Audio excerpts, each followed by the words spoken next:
não de propósito, mas estou pregando todas as minhas exegeses do seminário. Vai ver que o coração já estava em missões lá, né? Fiz também exegese desse texto em Apocalipse. Vou me esforçar para ser breve, meu irmão. Nosso culto hoje, agraciado pelos sacramentos. Mas você me ajuda aí também, né? Se fosse Vingadores Ultimato, você ia assistir até o final e o pós-crédito. Titanic, né? A gente se gloria tanto de ter assistido todos os filmes do Senhor dos Anéis. E a gente precisa pensar que domingo é do Senhor, tá bom? Apocalipse capítulo 7, versos 9 a 17. Eu vou ler, peço que você acompanhe comigo. Depois dessas coisas vi, e eis grande multidão, que ninguém podia enumerar, de todas as nações, tribos, povos e línguas, em pé, diante do trono e diante do Cordeiro, vestidos de vestiduras brancas, com palmas nas mãos, e clamavam em grande voz, dizendo: ao nosso Deus que se assenta no trono e ao Cordeiro pertence a salvação. Todos os anjos estavam de pé, rodeando o trono, os anciãos e os 4 seres viventes, e ante o trono se prostraram sobre o seu rosto e adoraram a Deus, dizendo: amém. O louvor e a glória e a sabedoria e as ações de graças e a honra e o poder e a força sejam ao nosso Deus pelos séculos dos séculos. Amém. Um dos anciãos tomou a palavra, dizendo: estes que vestem vestiduras brancas, quem são e de onde vieram? Respondi-lhe: meu Senhor, tu o sabes. Ele então me disse: são estes os que vêm da grande tribulação. Lavaram suas vestiduras e as alvejaram no sangue do Cordeiro, razão porque se acham diante do trono de Deus e o servem de dia e de noite no seu santuário. E aquele que se assenta no trono estenderá sobre eles o seu tabernáculo. Jamais terão fome, nunca mais terão sede. Não cairá sobre eles o sol, nem ardor algum, pois o Cordeiro que se encontra no meio do trono os apacentará e os guiará para as fontes da água da vida, e Deus lhes enxugará dos olhos toda a lágrima. Sinto no meu coração que eu podia dizer amém, fechar a Bíblia e ir embora. Quão gloriosa é a palavra de Deus. Vamos orar mais uma vez. Pai de amor, queremos dar-te graças pela tua palavra, como ela nos consola, Pai. Como a tua palavra nos enche de doce esperança, não de esperança falha, Senhor, mas só de esperar o tempo em que nós estaremos de vestiduras brancas perante o trono do Senhor e o Cordeiro. Senhor, alimenta nosso coração neste glorioso dia, nos faz lembrar que ainda não estamos lá, nos faz viver com os olhos no dia em que estaremos. Nos enche da tua palavra hoje, Senhor, nos dá boa sabedoria para vivermos aqui. O Senhor nos revelou as últimas coisas e nos deu entendimento sobre o desfecho dos tempos, para que nós vivêssemos bem o nosso dia hoje, remindo o tempo nos dias maus. Nos ajuda e nos ensina na tua palavra, é o que rogamos, no nome de Cristo Jesus, o nosso Senhor. Amém. Os irmãos, dizem os nossos mestres do seminário sempre nos dizem que nós deveríamos, como bons pregadores, trazer a Bíblia numa mão e o jornal na outra. Mas as bancas estão fechando, né? Eu não consigo comprar mais jornal. Mas as minhas redes sociais, os noticiários, a página inicial do YouTube, da televisão da minha casa, não me deixou não saber das últimas e grandes notícias da semana. O X foi banido do Brasil. Aí você fala, o que é isso? Você sabe o que é o X? Será que tem a ver com álgebra, matemática? É o X da questão? X é uma rede social, meu irmão. É uma rede social. É que a gente conhece mais o Facebook, né? É lá que a gente dá feliz aniversário para os parentes distantes, né? O X é uma rede social, como qualquer outra. É o antigo Twitter, aquele passarinho azul que morreu na mão do Elon Musk, né? O antigo Twitter era simplesmente uma plataforma onde as pessoas podiam postar suas opiniões, noticiar sobre sua vida, sobre outras coisas, fazer comentários, rebater o que alguém falou. E então você faz a sua conta e fala o que você quer. Está tudo bem, você fala lá no Twitter e assume a bronca do que você falou também. E você pode seguir pessoas e ver o que elas cotidianamente falam e postam. E aí você, talvez a essa altura, pense, tá, por que essa rede social foi banida do Brasil? Eu vou ficar só com a notícia e não vou passar as opiniões. Essa rede social foi banida do Brasil porque, aos olhos do Supremo Tribunal Federal do nosso país, esta rede social é uma ameaça que traz consigo discursos de ódio e ameaça a democracia do país. Mas do que o X é feito mesmo, meu irmão? De opiniões de qualquer pessoa que quer falar. Você sabe qual é o reboliço dessa semana? O reboliço dessa semana é: por que as pessoas não podem mais falar nesta rede social? Por que as autoridades do nosso país julgam que é bom que a população não tenha livre acesso a este tipo de comunicação? Veja, meu irmão, eu não estou sendo político, eu estou te dando a notícia, porque eu quero trazê-la ao sermão dessa noite. Guarda o governo de direita e de esquerda no teu bolso agora e vem comigo na palavra. Eu quero te falar de Bíblia e quero introduzir isso ainda. Dados da CNN Brasil. Na China, o X, essa rede social, foi bloqueada em 2009. Em Myanmar, um país que sofre regime militar, em 2021, o X foi não bloqueado, mas um tanto repreendido, numa ocasião onde haviam muitos protestos no país. Na Arábia Saudita, o X é permitido, mas o governo diz o que se pode falar na rede social. No Afeganistão, a mesma coisa, ainda mais depois da tomada do Talibã. É permitido ali falar, né, o aplicativo está no ar, mas se você falar algo que eles discordem, você vai ter graves e sérios problemas. Só se pode falar o que é permitido. Pasmem, na Coreia do Norte, tanto quanto todas as outras redes sociais, essa é proibida desde o dia 1º de abril de 2016. Se eu te dei os dados da CNN Brasil, você pode acessar isso em qualquer plataforma fácil. Deixa eu te dar os dados da Missão Portas Abertas, e aqui eu quero introduzi-lo ao texto. A Missão Portas Abertas é uma agência missionária engajada com povos que sofrem perseguição, com pessoas que não têm liberdade religiosa, desde países que são só opressores, até a países em que ter uma Bíblia em casa constitui crime passível de morte, onde pregar o Evangelho e falar Jesus te ama, se você tentar evangelizar alguém, você será denunciado na polícia com a mesma gravidade que um assassinato no Brasil. É assim que se dá o contexto de igrejas perseguidas. Sobre esses países que eu te falei, a Missão Portas Abertas nos conta que a China, que tomou um caminho parecido com o que o Brasil toma hoje, é o 19º país mais perseguido do mundo.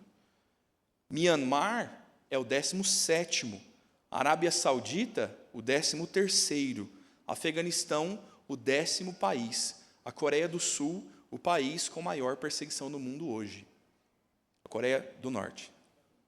A Coreia do Sul, eles são tudo presbiterianos, né? Tem as igrejas gigantes. Por que isso nos interessaria, meu irmão? Porque o texto de Apocalipse está falando sobre tribulação.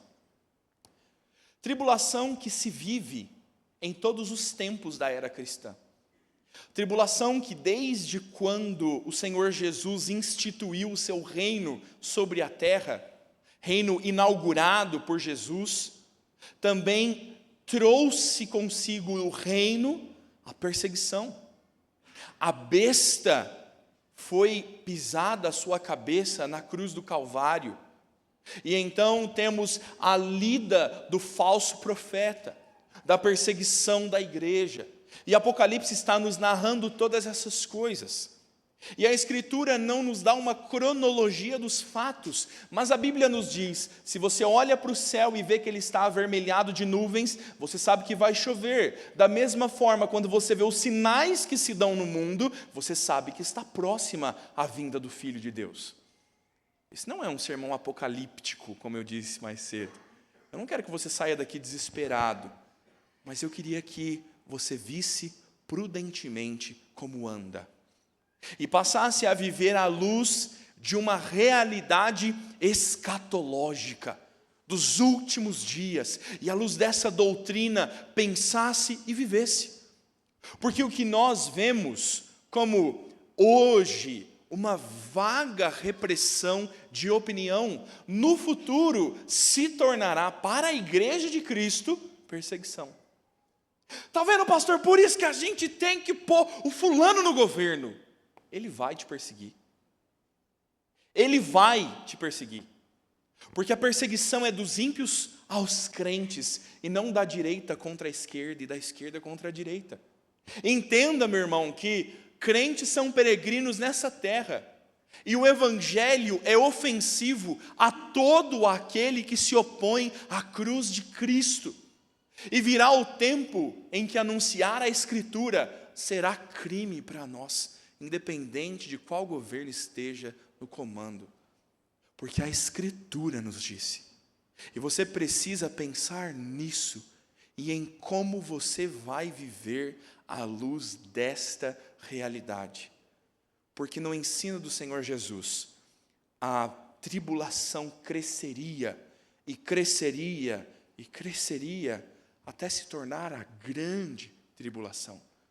Um tempo onde a perseguição à igreja não seria mais como é hoje, pontual neste, naquele outro país, mas a perseguição à igreja há de se estender, a ponto da igreja ser perseguida ao ponto de praticamente morrer. E a Escritura em Apocalipse nos ensina que no momento onde a mulher e a criança, figura da igreja, morrem na perseguição, este é o momento do retorno do Senhor Jesus. Meu irmão, posso te desesperar para depois te acalmar? Nós vamos ser esmagados em perseguição debaixo das mãos desse mundo. Como é que você vai viver com isso? E aí eu quero te dizer como você vai viver com isso. E esse texto está nos contando como Deus vai tratar a sua igreja no desfecho da perseguição. Como é que o Senhor vai nutrir a sua igreja de doce e sólida esperança, uma vez que nós sabemos que estamos e seremos cada vez mais perseguidos. Veja, meu irmão, como nós podemos agora nos voltar para isso e olhar para a grande tribulação e para a perseguição da igreja, e à luz de Apocalipse 7 ter esperança. E viver enfrentando as nossas lutas e perseguições com esperança. Assim somente o Senhor nos ensina como poderemos viver. Para isso eu quero te apresentar esta multidão dos que louvam a Deus. Eu quero te mostrar no contexto da perseguição e aqueles que estão vivendo a grande tribulação, a esperança do Senhor para eles está na multidão daqueles que louvam a Deus. O primeiro ensino do texto, quando olhamos para essa multidão que louva ao Senhor, é pensar que nós temos realmente razão de louvar como os salvos. O texto está nos contando, em primeiro lugar, sobre o louvor dos salmos. E o texto nos fala que depois dessas coisas, João está numa longa narrativa, e ele, depois dessas coisas, ele está se referindo a 144 mil homens israelitas revelados pelo Senhor a ele. Ele olhou e viu de cada uma das tribos de Israel milhares de salvos. E há heresias aqui, né? Há aqueles que vão dizer que os salvos são 144 mil e ponto. Alguns vão dizer que os 144 mil são a elite dos crentes, os que vão morar com Deus. O resto de nós, a plebe, vai ter algum puxadinho lá no céu. Mas, meu irmão, entenda que Apocalipse é simbólico. A Escritura está se valendo de figuras e imagens para nos ensinar em toda a literatura escatológica. Ou você acha que o anjo vai descer? A pergunta é que tamanho que é a corrente que amarra o dragão gigante? A Escritura está nos mostrando uma figura. Se a Escritura é literal, a Nova Jerusalém, você vai ter lá um apartamento de 16 metros quadrados. Porque a Bíblia dá medidas da Nova Jerusalém. E a Escritura não está falando sobre literalidade. Precisamos ler Apocalipse com simbologia. 144 mil é a soma múltipla de todos os crentes de todos os tempos. É o Israel de Deus. E Romanos já nos ensina que o Israel de Deus já não é o israelita nascido daquela descendência, mas todo aquele que crê com o seu coração é filho de Abraão. E nós todos, filhos da mesma fé, nós todos, povo de Deus, estaremos perante o Senhor. Número que o Senhor representa dizendo, eu não vou perder nenhum do meu povo, e eu tenho contados, todos os do meu povo, de todos os tempos, estarão comigo. E então, passadas essas coisas, tendo tido essa visão, João nos narra dizendo, eis esta grande multidão, que ninguém poderia enumerar. Está vendo por que é simbólico? Mas não é 144 mil, agora ninguém pode enumerar.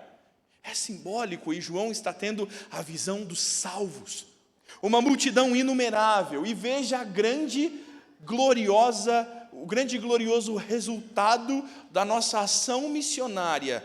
O texto diz, eles são de todas as nações, tribos, povos e línguas. O ensino do texto é desde já, meu irmão, nos mostrar que não basta alcançar um continente, que não basta chegarmos a um país, mas que há tribos, povos, línguas, em que o nome de Jesus nunca foi proferido em voz alta. Meu irmão, quão assustador é para você pensar que o Brasil de Guarulhos, que há igrejas em todas as esquinas, ainda no nosso Brasil, há inúmeros povos que nunca sequer ouviram falar de Jesus, que nunca pisou um cristão nas suas aldeias. Quanto há ainda de trabalho? Quanto é necessária ainda a obra para que todos os povos e todas as línguas testemunhem?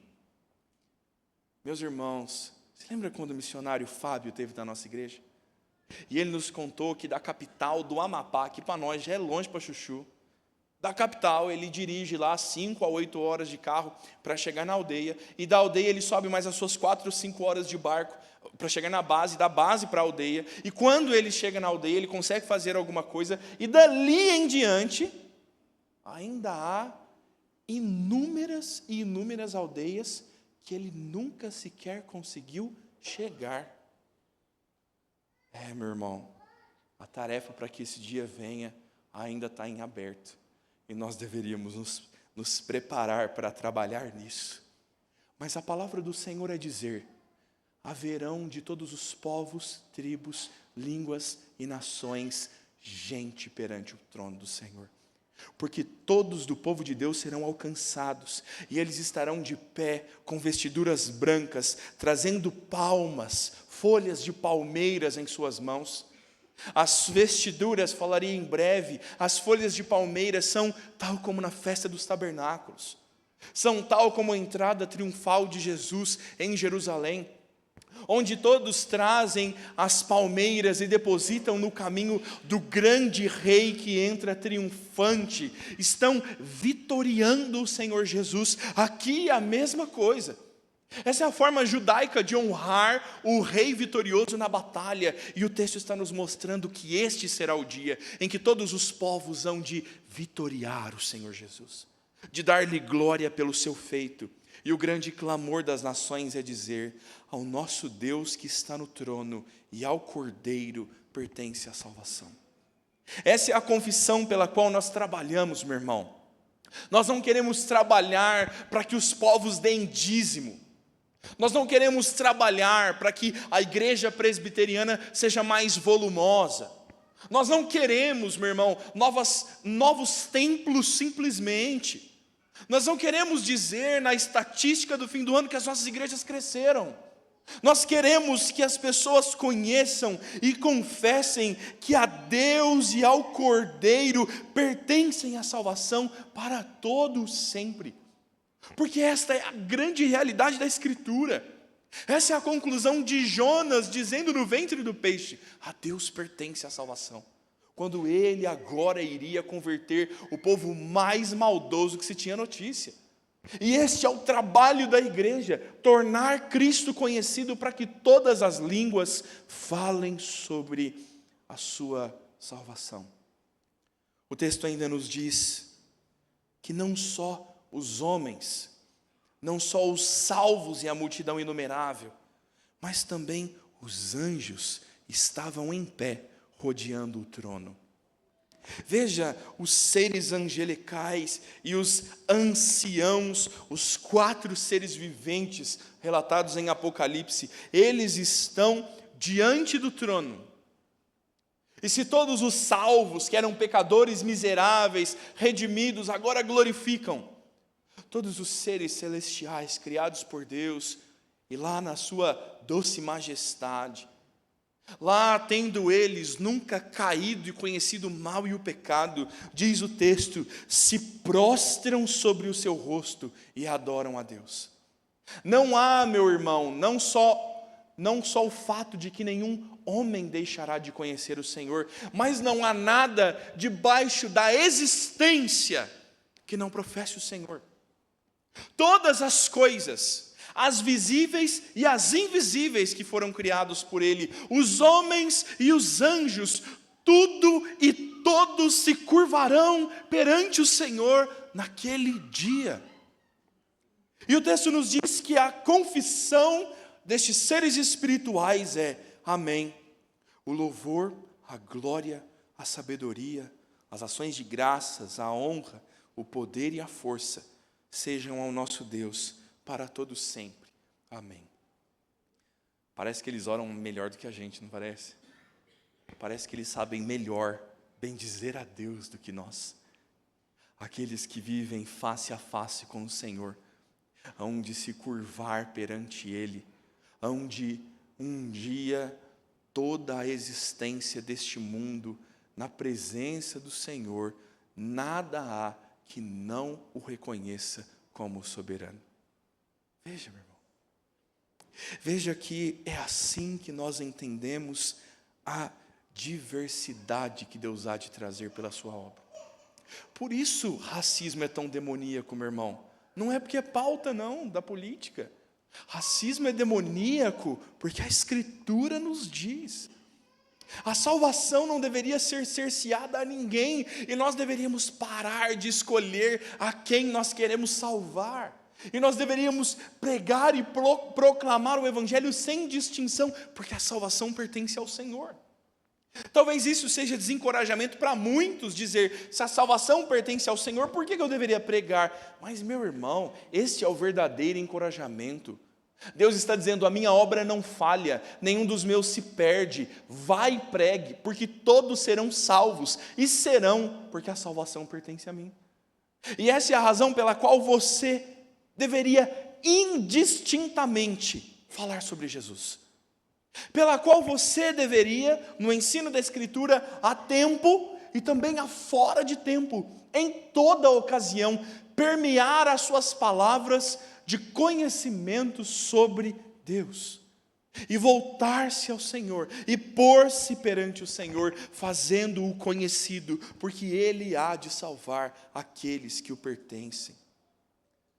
E meu irmão, um dia nós estaremos perante o trono do Senhor. Glorioso dia esse que será. Me deixe dizer que ontem eu estava em casa, quando teve um apagão aqui em Guarulhos, né? Estava lá no computador, lendo esse sermão aqui, ó. Quando teve um apagão, e eu já estava em clima escatológico. Homens, anjos. É curioso que a luz piscou antes de apagar, né? Lá em casa. A Sara estava assistindo televisão no quarto, eu estava no escritório, eu falei, amor, piscou a luz aí? Ela falou, eu não vi não. Eu falei, ó. A luz acabou, né? Estava gostoso ainda, fim de tarde. E Timóteo estava dormindo. Eu peguei minha cadeira, botei assim na porta da garagem, ali onde tinha a luz do dia, e continuei lendo esse sermão aqui. E fiquei olhando para o céu, meu irmão, e imaginando se não fosse hoje, ou ontem. Você já parou para pensar, meu irmão? Deixa eu te lembrar disso aqui, e eu tenho feito isso algumas vezes nessa igreja, mas deixa eu te lembrar disso aqui. Você já parou para pensar que céu é real? Que eternidade com Cristo é questão de tempo? E a Escritura nos manda viver atentos, porque Ele virá como ladrão na noite. E eu posso dizer para você, como um guarulhense, Ele virá como um apagão. Você estava esperando?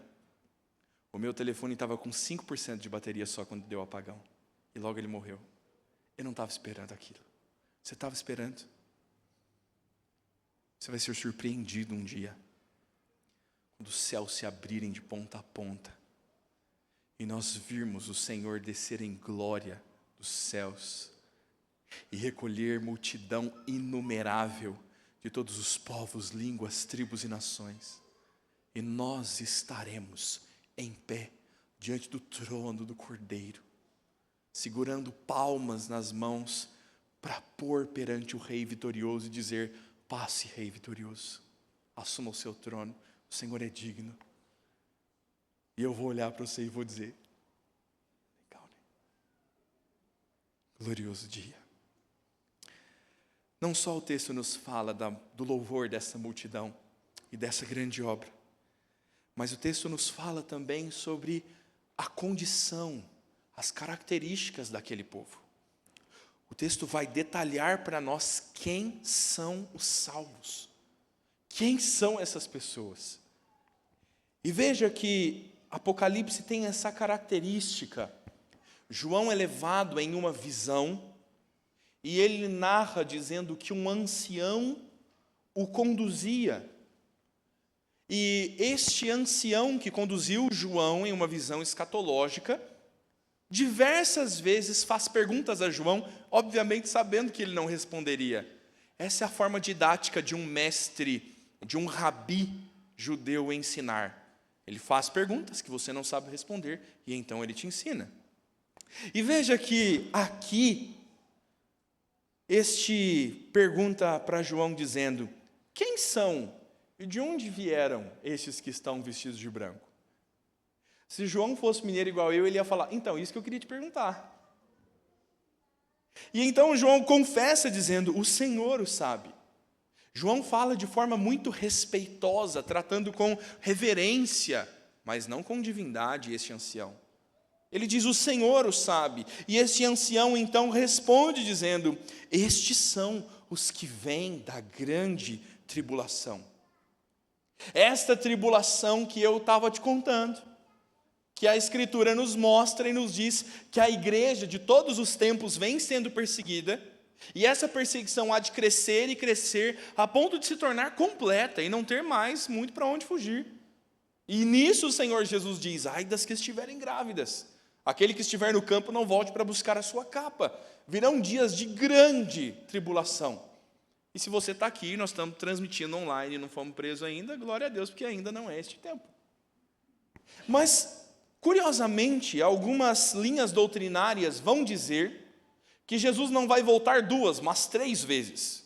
Jesus vem a primeira vez para salvar o seu povo, a segunda vez ele viria a fazer um grande rapto. A famosa cena em que as pessoas desaparecem, e Jesus vem uma segunda vez para levar uma parte do povo consigo. E só então ele voltaria uma terceira vez para desfechar os céus e pôr fim à maldade do mundo. Nós não cremos nisso. Nós cremos que, da mesma forma como subiu, há de descer.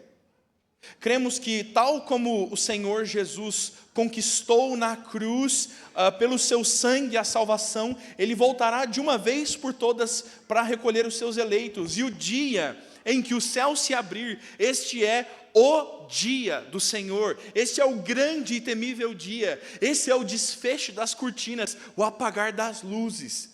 Já não há mundo, já não há boleto. Glórias a Deus. Este é o dia. E neste dia, então, haverá fim. Pera, mas então nós não vamos ser arrebatados? Seremos. Os que estiverem vivos. Quando? No último dia. Pastor, mas não tem um arrebatamento, uma turma que vai primeiro? Não, meu irmão. A inauguração é todo mundo junto do novo céu e da nova terra. Então, mas e os crentes que já morreram? Eles estão já nos céus com Cristo. Mas o céu é uma morada transitória. A morada final são novos céus e nova terra. E um dia, se você vir na EBD, eu te falo mais sobre isso. Este povo está continuamente vindo da grande tribulação. Aqui dá para falar com a autoridade que eu estudei o texto, fiz a exegese e passei com a maior nota do seminário, meu irmão. Maior nota minha, né? Os meus colegas sempre tiraram notas melhores do que eu, mas eu ganhei de mim mesmo nessa exegese. O texto está nos dando um verbo muito curioso. O texto está nos ensinando e nos dizendo que o povo de Deus está sempre chegando, continuamente chegando. Estes são aqueles que vêm e estão vindo continuamente da grande tribulação. Os crentes estão sendo perseguidos em todos os tempos, porque a doutrina não tão precisa que nos fala sobre este arrebatamento diz que o Senhor arrebatará a sua igreja e depois disso virá a tribulação. Espera, mas este texto está dizendo que os crentes que estão chegando lá, e João está os vendo, eles são vindos da grande tribulação. Os crentes não serão poupados da grande tribulação. A igreja não será retirada antes que venha o tempo mais difícil de se viver. A igreja passará por isso. E esse texto está nos mostrando que enquanto a igreja sofre perseguições, aqueles que morreram estão se achegando e somando a esta multidão de vestes brancas. E veja que o texto nos diz então que estes que estão chegando são aqueles que lavaram as suas vestes e as alvejaram no sangue do Cordeiro. Imagina alvejar com sangue. Como assim alvejar com sangue? Como que a roupa não se encardiria de sangue? Ah, que gloriosa cena, que glorioso símbolo espiritual. Nos mostrar que o sangue de Jesus é o agente purificador de todo pecado, que é Cristo que morreu e tendo consumado a sua vitória nos purifica. E se por ora o texto diz que eles estão continuamente chegando, o ato de lavar as vestes é algo passado e já concluído. E o texto diz, aqueles que lá creram, aqueles que lá foram lavados no sangue do Senhor, aqueles que lá foram marcados com o sangue do Cordeiro, e a morte física lhes alcançou, não podem agora ser alcançados pela morte espiritual. E aqui estão chegando, com as suas vestes brancas. São estes agora que estão diante do trono de Deus. E o texto diz, por isso é que eles adoram no santuário de Deus. É porque eles são lavados no sangue do Cordeiro, eles foram perseguidos pela causa do Cordeiro, e por isso eles louvam. E nós, meu irmão, sendo apertados por este mundo, angustiados pelo pecado, sofrendo as causas terríveis e as consequências do mal neste mundo, nós sofreremos, nós choraremos e lamentaremos, mas haverá o dia em que nós louvaremos, em que nós não poderemos deixar de louvar, em que a nossa boca não lamentará os últimos dias maus, a nossa boca não dirá que foi difícil servir ao Senhor, a nossa boca louvará, porque nós somos salvos e lavados, e tão perseguidos e tanto sofremos, e agora fomos recolhidos à presença do Senhor, e nós louvaremos, porque fomos salvos. E o texto então nos dá uma visão gloriosa disso. Afinal, o texto nos diz que aquele que está sentado no trono, ele estenderá sobre eles o seu tabernáculo. Meu irmão, o Senhor tem uma morada. E olha a figura do texto, nos levando à memória lá do sofrimento no deserto. O texto está dizendo que Deus, na sua morada, não habitará no tabernáculo como foi lá no Êxodo, como se a presença de Deus estivesse no Santo dos Santos e aqui de fora estivéssemos nós, o povo de Deus, e entrássemos para o servir. O texto está nos dizendo que a presença do Senhor será estendida como os panos de uma tenda sobre nós. Não há nessa multidão quem não estará debaixo da tenda do Senhor. O Senhor alargará suas tendas sobre as nossas cabeças. E o Senhor mesmo diz que jamais terão fome, nunca mais terão sede. Se no deserto foram castigados pelas intempéries, agora não cairá sobre eles o sol, nem qualquer outro calor forte. Ai, pastor, mas eu gosto tanto de tomar um solzinho. É simbólico, meu irmão. O texto está nos falando que os sofrimentos e ardores deste mundo já não passarão sobre nós. O texto diz que essas coisas sucederão, pois o Cordeiro que está no meio do trono os apacentará e os guiará para as fontes da água da vida. Jesus vai apacentar você. Você consegue pensar nisso? Jesus há de o conduzir às fontes da água da vida. Aquele que é o bom pastor, aquele que é o pastor que guia o seu povo pelo vale da sombra da morte. E agora já não há vale da sombra da morte. Agora há águas tranquilas, pastos verdejantes. O Cordeiro os pastoreará. O Cordeiro zelará pelo seu povo e os guiará à fonte da água da vida. E Deus lhes enxugará do olho toda a lágrima. Os que com lágrimas semeiam, com júbilos ceifarão. Aquele que sai andando e chorando enquanto semeia, voltará com júbilo, colhendo seus feixes. Nós não conhecemos isso. Nós não conhecemos isso. Esta realidade é difícil para nós. Nós não conhecemos um mundo perfeito.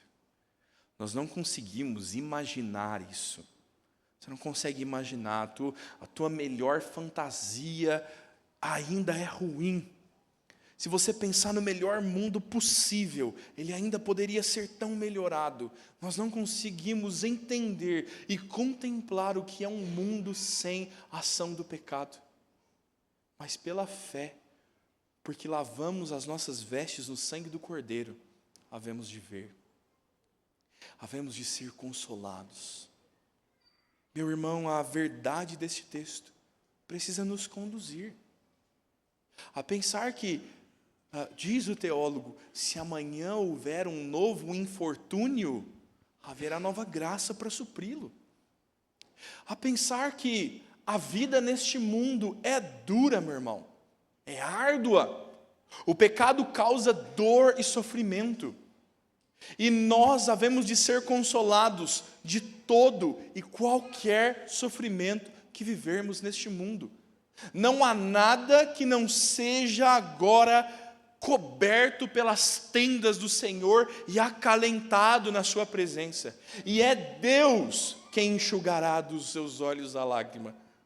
É curioso a cena do Senhor nos pondo quase que num contato físico perante o Senhor. É essa a imagem de o Senhor enxugando as suas lágrimas. E nós precisamos nos alimentar nisso.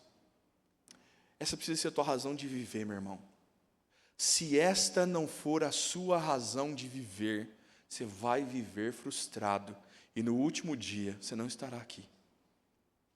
Se Cristo não for aquele que lava as suas vestes, se Cristo não for aquele que purifica os seus pecados, se não única e exclusivamente na pessoa de Jesus, você não verá esse dia. A salvação está nele, a Ele pertence a salvação. Meu irmão, se nós nos esquecermos disso aqui, nós vamos perder o rumo, meu irmão. Nós vamos perder o rumo. Nós vamos comer migalhas enquanto deveríamos guardar a fome para um banquete. Nós vamos gastar tempo, meu irmão, trabalhando muito para comprar ouro. E chegar no céu dizendo: Senhor, ajuntei um patrimônio que vale 23 quilos em ouro. Aí Deus vai dizer: caminha na minha rua de ouro ali. Você consegue entender como é que as figuras bíblicas sobre os céus em pedras preciosas e metais preciosos é para te mostrar que todas as coisas deste mundo são pó, passageiras. Nós deveríamos olhar para este mundo com um olhar utilitário, como bons mordomos. Usamos a nossa casa, usamos o nosso carro. Nossos empregos são meios para outros fins. E nós não deveríamos nos animar nessas coisas e nos entregar por elas. Deveríamos exclusivamente manter os olhos naquilo que é duradouro, que é eterno. Porque a Escritura nos ensina dizendo: onde estiver o teu tesouro, aí estará também o teu coração. Se o teu anseio for o grande dia em que verei, meu irmão, glorioso dia será. Se o teu anseio, meu irmão, for faculdade, glória a Deus, você vai ter no último dia uma faculdade. Parabéns, você conseguiu. Se você quer criar os seus filhos, minha missão de vida é criar os meus filhos. Glória a Deus, eles vão crescer e vão se criar, meu irmão. Eles vão casar com uma mulher bem mais bonita que você foi na sua juventude e vão embora. Que terrível coisa pôr o coração nisso. Que terrível coisa viver ocupando os nossos dias em pôr um pouco mais na conta. Em buscar um pouco mais de sossego. Tem uns crentes Tim Maia, né? O que eu quero, sossego. Eu não trabalho para ficar rico não, pastor. Eu sou alguém modesto. Meu irmão, glória a Deus. O que você quer? Quero só uma casinha no campo, para eu ficar à toa o dia inteiro. Mal sabe você, meu irmão, que vai nascer capim em qualquer fresta, e você vai mais trabalhar quando você estiver no campo. Isso são os devaneios do nosso coração, nos tirando o foco de onde deveria estar. E deixe-me dizer, para encerrar, onde deveria estar: em tornar Cristo conhecido, em fazer o nome de Jesus glorificado. Nós trabalhamos, meu irmão, para a glória do Senhor. Deixa eu te contar um negócio. Tem um missionário nosso que passou aqui na cidade essa semana, e o meu carro arriou a bateria. E você sabe como é que Cristo foi glorificado? Porque uma pessoa me emprestou o carro. Porque uma pessoa me emprestou o carro, eu pude buscar o missionário na rodoviária e entregar no aeroporto. E porque esse carro foi emprestado e eu fiz isso, aquele cabra tomou um avião. E esse cara hoje, talvez enquanto nós estamos aqui, está entrando num país de perseguição. A nossa vida, meu irmão, deveria se voltar para isso. Meios da glória de Deus, fazer Cristo conhecido, fazer o nome dEle grande. E nos deleitarmos no processo, porque é bom servir ao Senhor, mas o fim é Ele. O objetivo é o seu nome ser conhecido, são as nações proclamá-lo como aquele a quem pertence a salvação. Num mês de missões, num culto de missões como tivemos ontem, meu irmão, ontem foi sobrenatural, não foi? Estávamos aqui esperando a luz voltar, e a luz não voltava, e nós estávamos no escuro. Ana Clara estava dirigindo o culto que a UPA promoveu. A Ana Clara falou assim: então agora, já que a luz não voltou, nós vamos começar mesmo assim, vamos cantar nosso primeiro cântico, agora. Aí, pum, a luz voltou. Nossa, meu irmão, foi muito fantástico. A gente deveria viver para a glória do Senhor. Deixo meu voto de apreciação aos nossos adolescentes, que ontem, meu irmão, se ajuntaram aqui e presentearam os filhos do missionário Luiz Otávio e Elizabeth que estavam aqui conosco. Meu voto de apreciação aos adolescentes que entenderam o sermão da semana passada e que estão agora enviando para o campo jovens um pouco mais confiantes e satisfeitos, sabendo que eles têm amigos para quem voltar aqui. Louvado seja Deus por isso. Vivamos, meu irmão, para a glória do Senhor. Não desperdice a sua vida. No dia em que estivermos diante do trono, você não vai se lembrar das suas roupas caras. Você não vai se lembrar da economia dos centavos que você fez. Você não vai se lembrar dos seus investimentos. Não vai valer nada o seu diploma. Pouco vai importar se você conseguiu ser a pessoa mais fitness do ano. Muito menos vai importar se você experimentou as melhores comidas deste mundo. Naquele dia, vai importar que todos os povos, tribos, línguas e nações darão louvor ao Senhor junto conosco. Que o nosso Deus seja engrandecido nisso. Quero convidar o conselho a se colocar à frente para nós tomarmos juntos da ceia do Senhor.